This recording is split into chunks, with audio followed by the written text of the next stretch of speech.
Hello everyone, welcome back to ഇജു വാല 2.0. നമ്മൾ +2 റിസൾട്ട് വന്നിരിക്കുകയാണ്. 2025 റിസൾട്ട് നമ്മുടെ വന്നിരിക്കുകയാണ്. അപ്പോൾ കൊമേഴ്സ് ബാച്ചിലർ സ്റ്റുഡൻസിനെ വെച്ച് നോക്കുകയാണെങ്കിൽ അത്യാവശ്യം കുഴപ്പമില്ലാത്ത രീതിയിലുള്ള റിസൾട്ട് തന്നെയാണ് നമ്മുടെ ഉള്ളത്. അതിൽ നമുക്ക് ഏറ്റവും ബുദ്ധിമുട്ടുണ്ടായിരുന്ന കമ്പ്യൂട്ടറൈസ്ഡ് അക്കൗണ്ടിങ് സ്റ്റുഡൻസിനെ ഏറ്റവും ബുദ്ധിമുട്ടുണ്ടായിരുന്ന അക്കൗണ്ടൻസിൽ തന്നെയാണ് എല്ലാ കുട്ടികൾക്കും നല്ലപോലെ മാർക്ക് കുറവ് കാണുന്നത് കേട്ടോ. അപ്പോൾ നമ്മൾ റിസൾട്ട് വന്നു കഴിഞ്ഞാൽ ഒരുപാട് പേർക്ക് സംശയമുള്ളതാണ് എങ്ങനെയാണ് മിസ്സേ റിസൾട്ട് നോക്കുക എന്നുള്ളത്. ആദ്യമായിട്ട് നമ്മൾ പാസ് മാർക്ക് എത്രയെന്നാണ് പറയുന്നത്. അപ്പോൾ +1 റിസൾട്ടും +2 റിസൾട്ടും കമ്പൈൻ ചെയ്തിട്ട് ടോട്ടൽ ആയിട്ടും അതുപോലെ തന്നെ ഒരു A+ ആയിട്ടാണ്, അതായത് ഇവിടെ ഗ്രേഡ്, ഓക്കെ A+ അല്ല, ഇവിടെ ഗ്രേഡ്, ഇങ്ങനെയാണ് നിങ്ങൾക്ക് മാർക്ക് ഉണ്ടാവുക. ഈ +1 അതുപോലെ തന്നെ +2 നിങ്ങൾക്ക് 3 സെക്ഷൻ വൈസ് ആയിട്ടാണ് മാർക്ക് നിങ്ങൾ റിസൾട്ടിൽ കാണാം. പ്രാക്ടിക്കൽ എക്സാം, അതുപോലെ തന്നെ നമ്മൾ എഴുതിയ എക്സാം, അതുപോലെ തന്നെ നമ്മുടെ സി മാർക്ക്. ഇതിലെ സി മാർക്ക് എല്ലാവർക്കും ചിലപ്പോൾ മേ ബി 20 ഉണ്ടാവും. സി മാർക്ക് കൂടാതെ നിങ്ങൾ എഴുതിയ എഴുത്ത് പരീക്ഷയിൽ 24 വെച്ച് 2 വർഷം, അതല്ല എങ്കിൽ 2 വർഷത്തെയും കൂട്ടി 48, 80 48 കിട്ടിക്കഴിഞ്ഞാൽ നിങ്ങൾ ആ സബ്ജക്റ്റ് പാസ്സായി. ഓക്കെ, 80 48. പ്രാക്ടിക്കൽ എക്സാം കൂട്ടാതെ പ്രത്യേകം പറയാണ്, ഈ TE എന്ന് പറഞ്ഞ ആ ഒരു മാർക്കിന്റെ ടോട്ടൽ നിങ്ങൾ നോക്കുക. അത് 80 48 എബവ് ഉണ്ടോ നോക്കുക. 60 സബ്ജക്റ്റ് ആണ് എങ്കിൽ 36 എബവ് ഉണ്ടോ നോക്കുക. ഇത് രണ്ടും ഉണ്ടെങ്കിൽ നിങ്ങൾ പാസ്സായി. 6 സബ്ജക്റ്റിലും 48 36 ഉണ്ടോ നോക്കുക കേട്ടോ.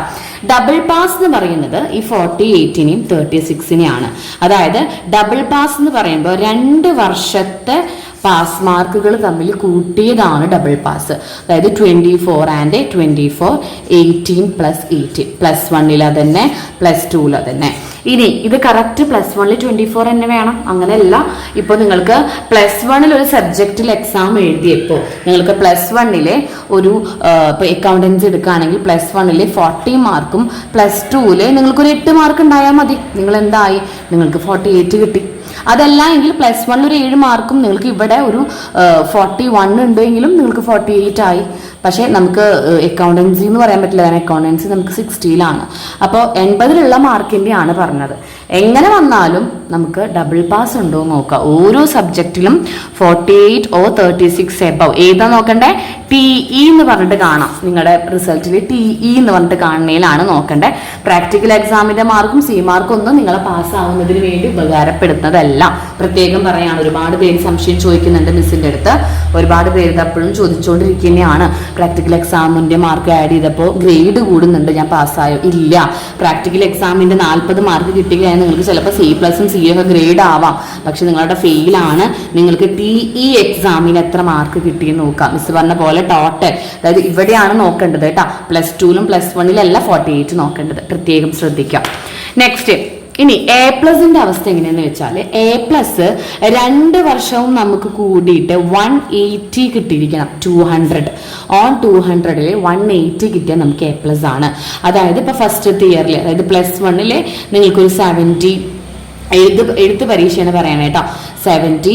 അതുപോലെ സെക്കൻഡ് ഇയറിൽ നിങ്ങൾക്കൊരു 70 കിട്ടിയാൽ നമുക്ക് 140 കിട്ടി. സി മാർക്ക് നിങ്ങൾക്ക് ഒരു 20 കിട്ടി, അപ്പൊ നമുക്കിവിടെ 40 കിട്ടി. രണ്ടും കൂടി ആഡ് ചെയ്ത് വന്നപ്പോൾ 180 കിട്ടി. അപ്പൊ A+ന്റെ കാര്യം നോക്കുമ്പോൾ നമുക്ക് സി മാർക്കും ടി മാർക്കും എല്ലാം ആഡ് ചെയ്തിട്ട് 200 പറയാം. ഓക്കെ, അതുപോലെ തന്നെ പ്രാക്ടിക്കൽ എക്സാമിന്റെ mark 40 mark +20 C mark plus എഴുത്ത് പരീക്ഷയിൽ 70. അപ്പോൾ A+ തന്നെയാണ്. കാരണം എന്താണ്, നമുക്ക് ഇതും കൂടി കിട്ടിയാൽ 120 എക്സാമിലെ 110 കിട്ടിയിട്ടുണ്ടാവും. കണ്ടോ? അപ്പോൾ A+ കിട്ടാനും ഗ്രേഡ് ചേഞ്ച് ആവാനും, ഇപ്പോൾ നമുക്കിപ്പോൾ പറയാം A+, A, C+C എന്നൊക്കെ പറയുന്നുണ്ടല്ലോ. ഗ്രേഡിന് മാറ്റം വരുന്നതിനാണ് നമുക്ക് ഈ സി മാർക്കുകൾ, അതുപോലെ തന്നെ പ്രാക്ടിക്കൽ എക്സാമുകൾ ഹെൽപ്പ് ആവുന്നത്. ജയിക്കണം എന്നുണ്ട് എങ്കിൽ നിങ്ങൾ എഴുതി മാർക്ക് വാങ്ങുക തന്നെ വേണം. ഇനി ഒരുപാട് ഫെയിൽഡ് സ്റ്റുഡൻസ് ഉണ്ടാവും അല്ലെ. നമുക്ക് ഒരു വിഷയം ഫെയിൽഡ് ആയവര് 2 മാർക്കിനൊക്കെ ഫെയിൽഡ് ആയ കുട്ടികളുണ്ട്. നമുക്ക് മിസ് ഒരുപാട് പേര് മെസ്സേജ് അയക്കുന്നുണ്ട് കേട്ടോ. 2 മാർക്കിനൊക്കെ ഫെയിൽഡ് ആയവർക്ക് ഒരു വഴിയുള്ളൂ. നിങ്ങൾ എന്ത് ചെയ്യുക, വർഷം കളയാതെ CA എക്സാം പോയിട്ട് എഴുതാം. അതായത് CA എക്സാം നമുക്ക് ജൂൺ 25 സ്റ്റാർട്ട് ചെയ്യുന്നുണ്ട്. ഈ ജൂൺ 25 സേ എക്സാമിന് വേഗം പോയിട്ട് എല്ലാവരും ആപ്ലിക്കേഷൻ കൊടുക്കുക. 1 മാർക്കിന് തോറ്റവർ പോലും ഉണ്ട്. പക്ഷെ നിങ്ങൾ അതിൽ റിവാലുവേഷൻ കൊടുക്കേണ്ട ആവശ്യമില്ല. കാരണം റിവാലുവേഷൻ്റെ റിസൾട്ട് വരുമ്പോഴേക്കും നമുക്ക് സേ എക്സാമിൻ്റെ ആപ്ലിക്കേഷൻ ഡേറ്റ് കഴിയും. ഓക്കെ, അത് പ്രത്യേകം ശ്രദ്ധിക്കുക കേട്ടോ. ജൂൺ 25 വരുന്ന സേ എക്സാം എഴുതി കഴിഞ്ഞാൽ ഫെയിൽഡ് കുട്ടികൾക്ക് പാസ്സാവാം. ഏത് വർഷം? ദിസ് ഇയർ തന്നെ പാസ്സാവാം. പിന്നെ നിങ്ങൾക്ക് ലാസ്റ്റ് വഴി ഓപ്ഷൻ ഇല്ല. സേ എക്സാം തന്നെ എഴുതാം. ജയിച്ചാൽ മതിയിൽ 1 വിഷയമാണെങ്കിലും 2 വിഷയമാണെങ്കിലും സേ എക്സാം എത്ര വേണമെങ്കിലും എഴുതാം. 6 വിഷയം ഫെയിൽഡായ കുട്ടികൾക്കും 6 സബ്ജക്റ്റ് സേ എക്സാം എഴുതി പാസ്സാവാനുള്ള ഓപ്ഷൻ നമ്മളെടുത്തുണ്ട്. അത് എഴുതേണ്ടത് +2 തന്നെയാണ്. ഇനി നമ്മൾ കുട്ടികളോട് പറയാനുള്ള വേറൊരു കാര്യം, നമ്മൾ സേ എക്സാം സ്റ്റാർട്ട് ചെയ്യുന്നുണ്ട് ബാച്ച്. സേ എക്സാമിൻ്റെ ഡീറ്റെയിൽസും കാര്യങ്ങളും എല്ലാം മിസ് പറഞ്ഞു തരുന്നൊരു വീഡിയോ ചെയ്യുന്നുണ്ട്. തോറ്റ കുട്ടികളെല്ലാവരും വിഷമത്തിലിരിക്കുകയാണ്. അപ്പം നിങ്ങൾ വിഷമിക്കേണ്ട. ലാസ്റ്റ് ഒരു ഓപ്ഷൻ നിങ്ങളുടെ കയ്യിലുള്ളത് ലാസ്റ്റ് ഓപ്ഷനാണ് സേ എക്സാം എഴുതുക എന്നുള്ളത്. അത് ജൂൺ 25 ഡേറ്റ് വരുന്നത്. അപ്പോൾ ഇപ്പം തന്നെ നിങ്ങൾ ആദ്യം ചെയ്യേണ്ടത് ആപ്ലിക്കേഷൻ കൊടുത്ത് പഠിച്ചു തുടങ്ങുക എന്നുള്ളതാണ്. സേ എക്സാം എന്ന് പറഞ്ഞാൽ നമുക്ക് പാസ്സായാൽ മതിയില്ല. അപ്പം അധികം വലിച്ചു വാരി പഠിക്കാനൊന്നുമില്ല. എന്നാലും നമ്മൾ എല്ലാ രീതിയിലും പഠിച്ചിരിക്കണം. നമുക്ക് കുറച്ച് ദിവസങ്ങളെ കയ്യിലുള്ളൂ. 1 വിഷയമാണെങ്കിലും 2 വിഷയമാണെങ്കിലും 3 വിഷയമാണെങ്കിലും നിങ്ങൾക്ക് സേ എക്സാം എഴുതാം.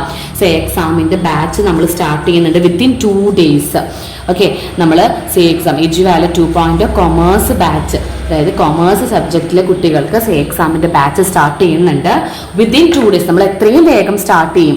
25 സ്റ്റാർട്ട് ചെയ്തിട്ട് നെക്സ്റ്റ് 25 ജൂൺ, അതായത് ജൂൺ 25 തന്നെ നമുക്ക് എന്തുണ്ട് എക്സാം സ്റ്റാർട്ട്. അപ്പോൾ കറക്റ്റ് 1 മന്താണ് നമുക്ക് കയ്യിലുള്ളത്.